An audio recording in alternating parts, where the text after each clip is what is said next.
Donc là, nous sommes sur un sujet pilar, un poirier, Alexandre Lucas. Donc là, on voit très bien les boules, là. Tout ça, c'est des bourgeons à fruits. Et là, vous avez les bourgeons à feuilles qui vont devenir des bourgeons à fruits dans l'année prochaine ou dans 2 ans. Donc tout ça, c'est les bourgeons à fruits et ça va fleurir dans les prochaines semaines. Donc sur ce poirier, nous avons le prolongement naturel avec un gros concurrent qui s'est placé à côté, qu'on aurait déjà dû enlever dans les années antérieures.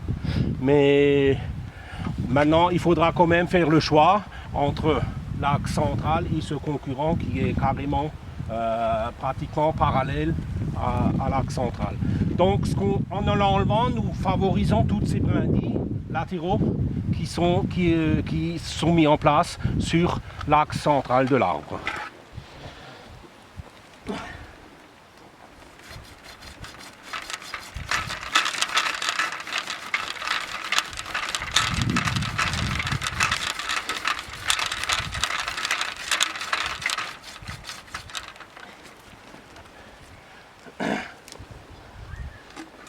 Voilà, tous ces brindilles peuvent maintenant se développer et le soleil peut bien alimenter ces bourgeons à fruits qui sont présents là. Donc nous allons continuer par le haut. Pour éviter que l'arbre ne parte trop haut, nous avons plusieurs possibilités pour revenir en arrière et refaire un nouveau départ, une nouvelle pointe. Donc je choisis de repartir là-dessus. Elle est couronnée au bout.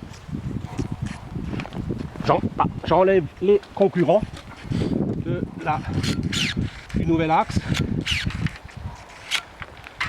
Et je les garde, toutes ces petites brindilles couronnées au bout. Celle-là, elle est plutôt horizontale à 45 degrés, ne va pas déranger à l'axe central. Là, nous avons la première couronne. Donc, je reviens en arrière pour cette brindille pleine de fruits qui est allongée.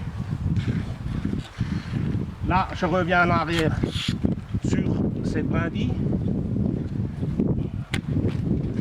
Ça rentre à l'intérieur. Et je reviens en arrière sur cette brindille. Voilà, celle-là avec le fruit, avec le poids des fruits va descendre. Celle-là, je l'enlève, elle est déjà trop grosse. Je reviens en arrière. Là, il faut que je sélectionne. J'en ai une à plat ici. J'en ai une ici. Elle est couchée dessus pour éviter des fruits non ensoleillés. Je l'enlève. J'enlève tout de suite celle au bout parce qu'elle me dérange. Les gourmands. Donc nous sommes déjà sur un port relativement étalé. Ça rentre à l'intérieur. Je reviens en arrière. Donc il faut toujours que je sélectionne mes rameaux. Vous voyez de nouveau 2 rameaux superposés comme la situation qu'on avait là-haut. Donc j'enlève celui-là du bas. Je continue, je laisse toutes mes branches qui sont relativement en plat. Celle-là avec le poids des fruits va descendre.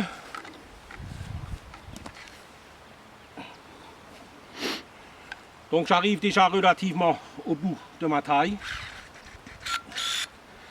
Donc celle-là, elle est en bas, elle est avec le poids des fruits, elle va descendre, ça c'est en dessous.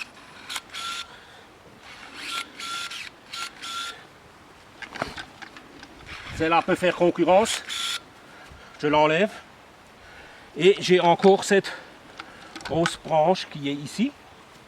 Donc, un courbant qui s'est mis en place, qui s'est mis plein de fruits.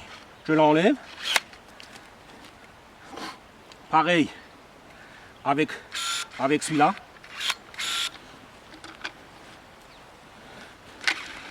Au-dessus. En dessous.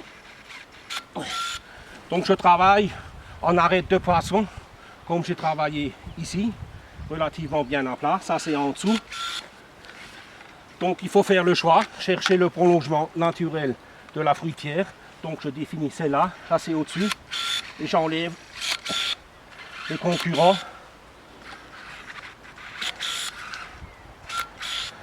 Voilà pour la taille de ce poirier.